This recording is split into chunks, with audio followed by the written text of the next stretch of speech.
Olá, tudo bem? Vamos conversar um pouquinho hoje sobre o direito ao descanso, os intervalos na jornada de trabalho.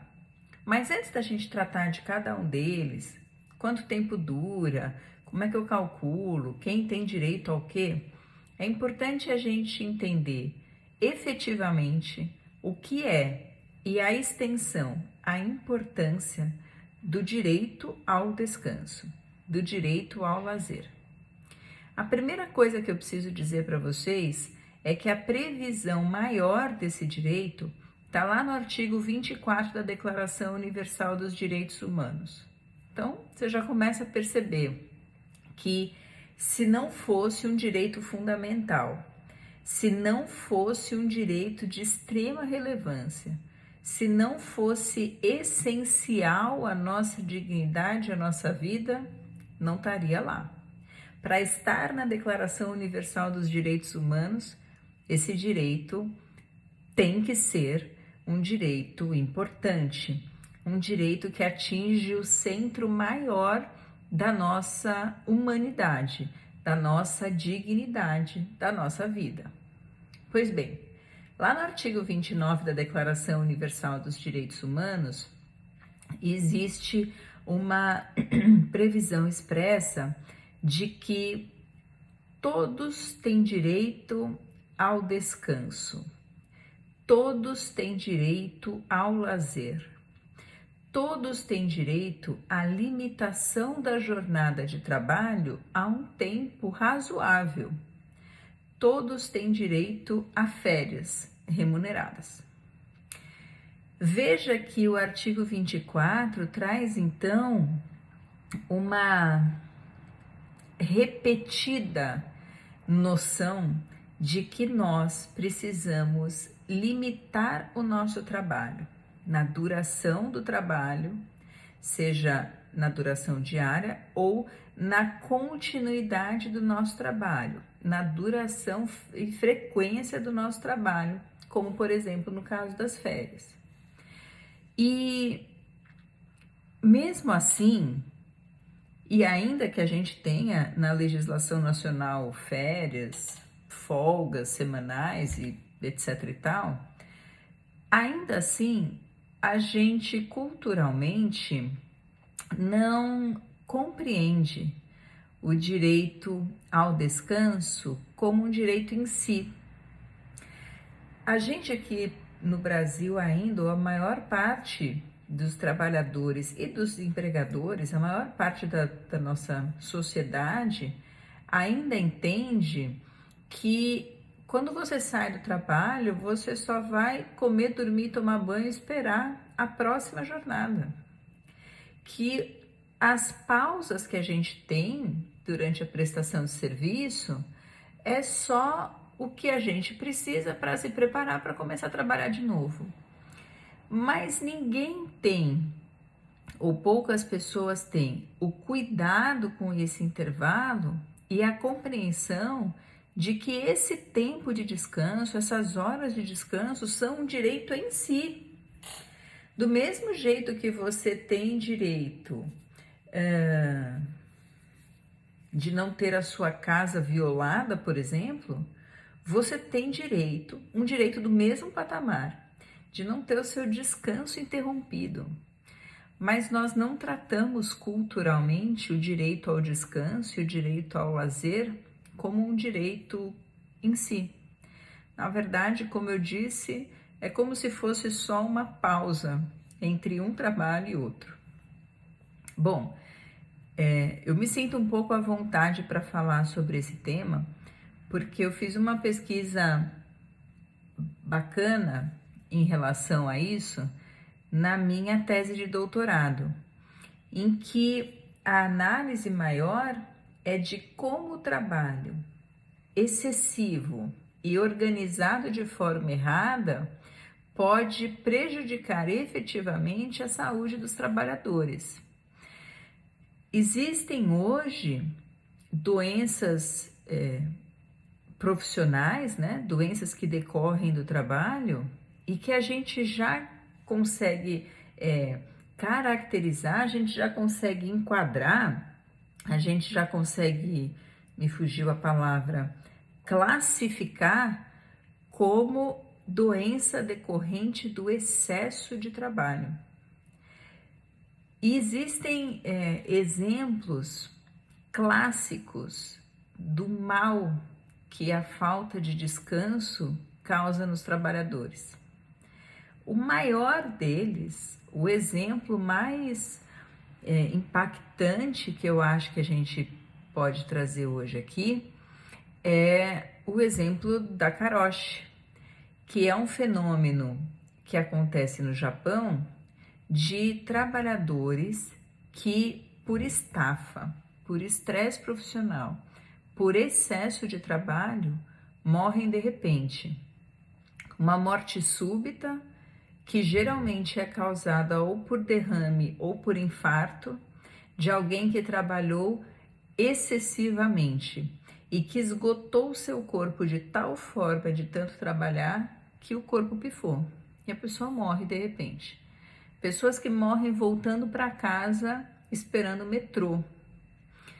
Esse fenômeno, ele lá na década de 60, ele começou a tomar mais corpo, né? As pessoas começaram a ouvir os principais relatos, mas ele se tornou de tal forma preocupante no Japão e ele está tão consolidado, já é tão certo lá que as pessoas morrem pelo excesso de trabalho, pelo esgotamento do excesso de trabalho, que o Ministério do Trabalho de lá, a representação do governo de lá, criou critérios que, uma vez observados no caso concreto, fazem com que exista um nexo presumido daquela morte às condições de trabalho.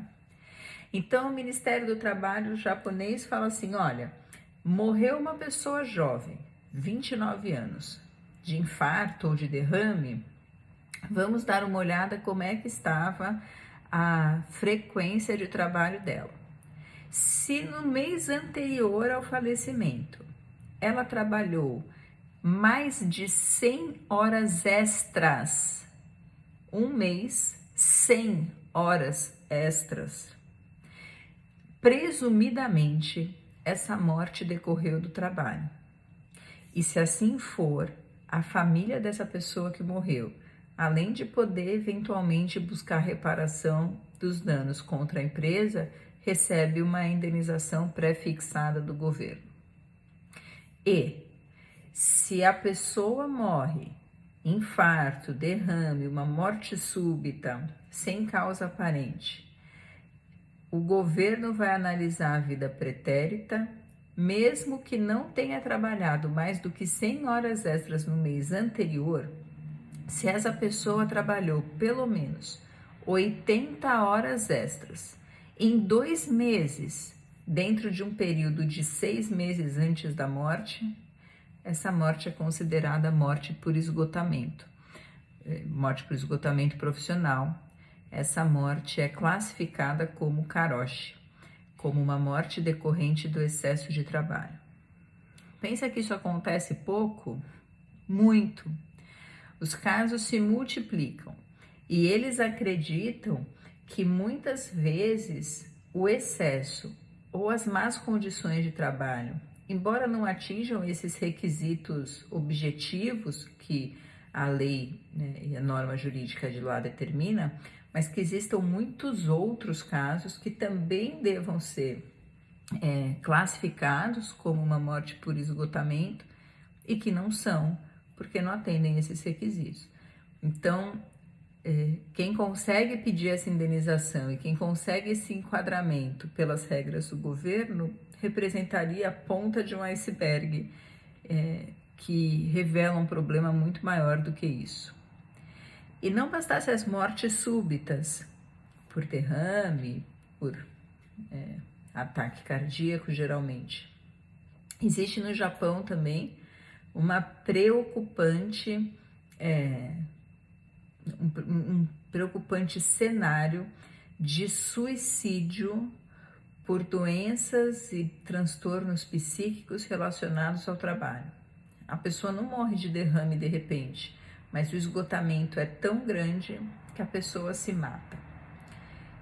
E essa situação de suicídio relacionada às questões de trabalho, ao excesso de trabalho, ao esgotamento e à estafa absoluta, no ano de 2010, ou seja, 10 anos atrás, num levantamento que foi feito pelo governo japonês, já atingiu a marca de 30 mil mortes.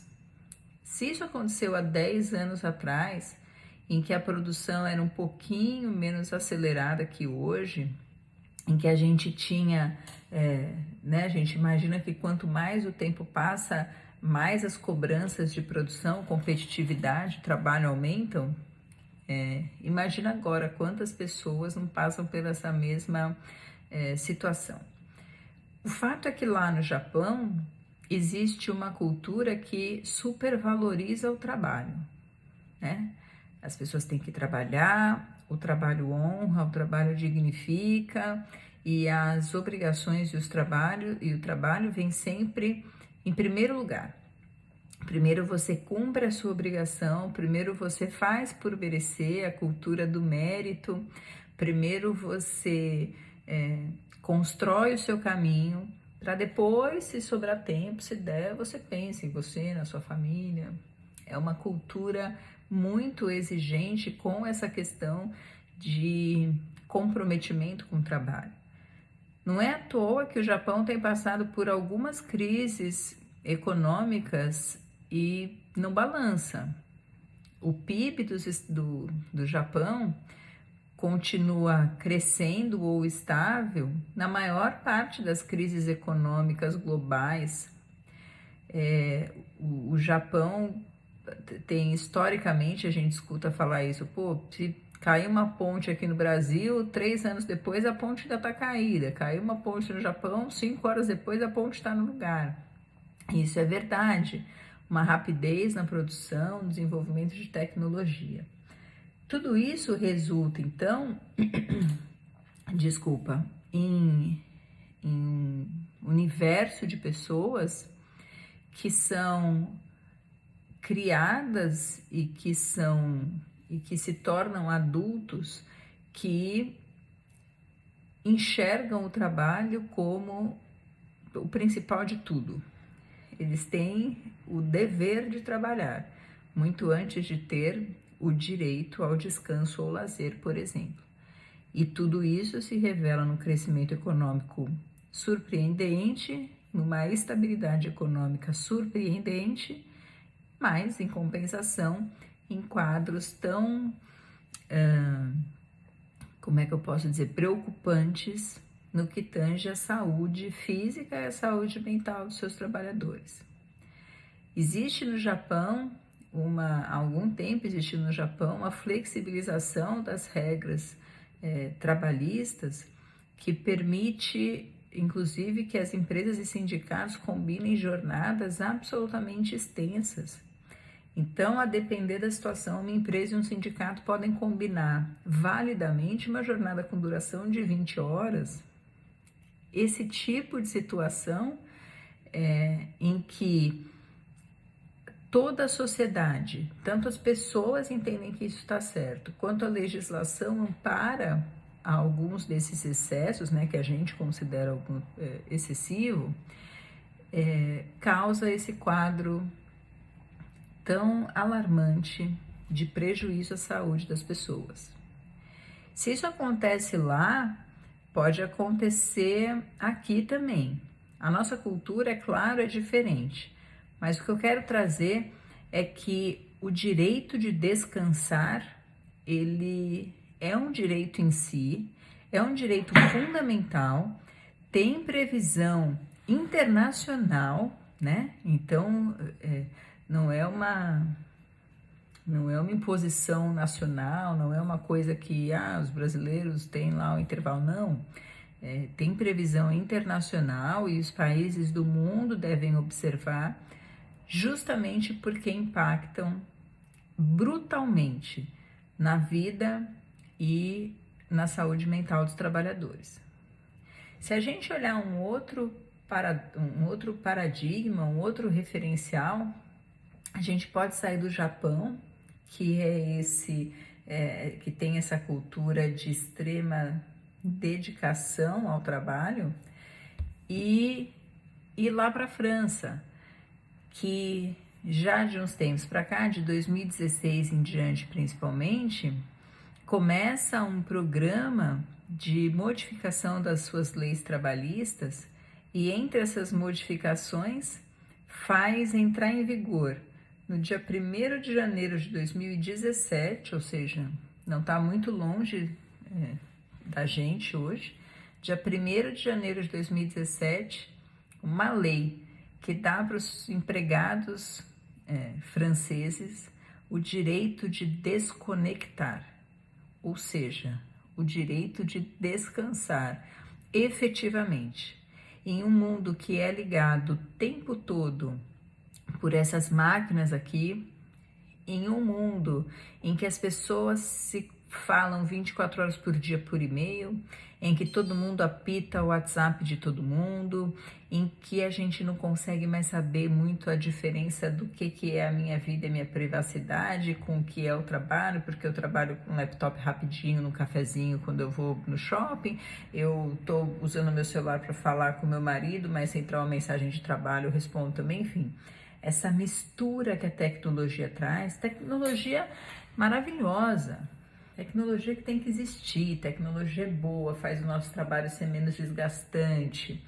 A tecnologia faz você poder me ouvir aí do conforto da sua casa agora, faz eu poder trabalhar, eu, por exemplo, que sou advogada, e protocolar uma petição do conforto da minha casa sem precisar ir até o fórum.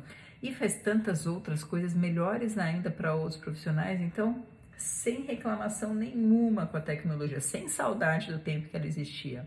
Mas o fato é que ela flexibiliza muito a fronteira, fica muito fino, fica muito difícil você separar o que é sua jornada de trabalho ou não. Se teu chefe te chama no WhatsApp, rapidinho troca uma mensagem, ou rapidinho, sabe aquele e-mail só para saber se você mandou pro cara ou não. É muito difícil a gente estabelecer limites nessa sociedade que a gente vive, em que uma pessoa está tão próxima da outra e consegue tão facilmente se comunicar com ela. Pois bem, pensando nisso, a França cria então o direito de desconectar, que é o direito que a pessoa tem de sair do trabalho. É 6 horas meu horário de sair do trabalho? Tchau, ignoro as mensagens a partir de então. Os empregados passam a ter direito de ignorar as mensagens, de não ser incomodado por mensagens no WhatsApp, de não receber e não ter que responder e-mails, de não ter que ficar preenchendo relatório quando chega em casa porque tem que apresentar no dia seguinte cedo. Bom, o direito à desconexão é direito fundamental. E a doutrina aqui no Brasil já entendeu isso, já recepcionou e já trata como direito fundamental mesmo. Os bons doutrinadores já fazem isso constar nas suas obras, porque verdadeiramente tem que existir uma proteção ao intervalo que a pessoa tem entre uma jornada e outra.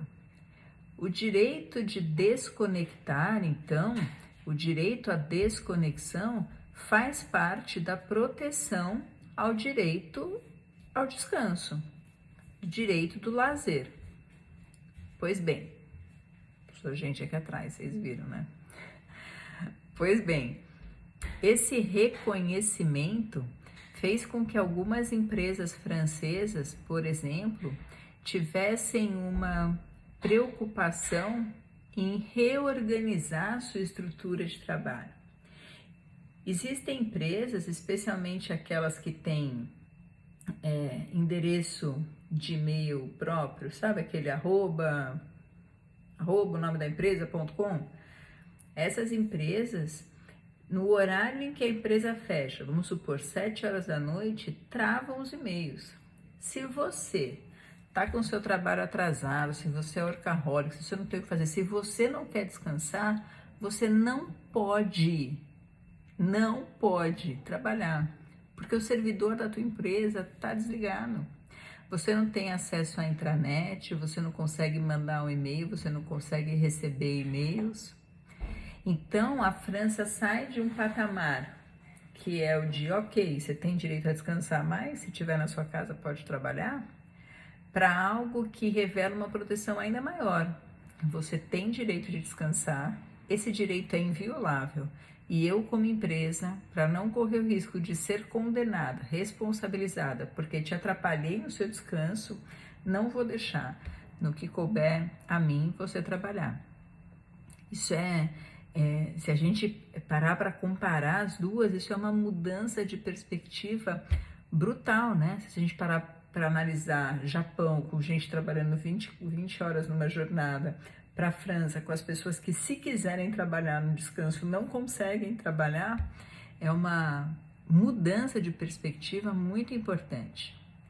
O resultado disso é que as empresas começam a perceber um melhor desempenho dos seus empregados, um aumento na produtividade, justamente porque esses empregados estão mais saudáveis, fisicamente saudável e mentalmente saudável também. Aqui no Brasil, a gente tem a previsão de uma duração regular e razoável do trabalho, de intervalos, de períodos de descanso, de férias remuneradas, mas ainda assim a percepção que a gente tem é que o reconhecimento do direito ao descanso como um direito em si ainda está começando a acontecer, ainda está engatinhando.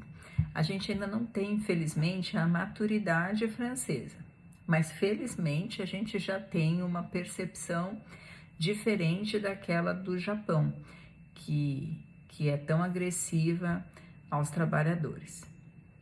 Enfim, dito isso, todos nós trabalhadores temos direito ao descanso, temos direito ao lazer, temos direito de não trabalhar em excesso.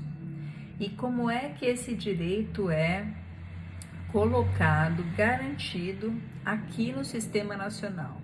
Como é que isso funciona para a gente aqui no Brasil?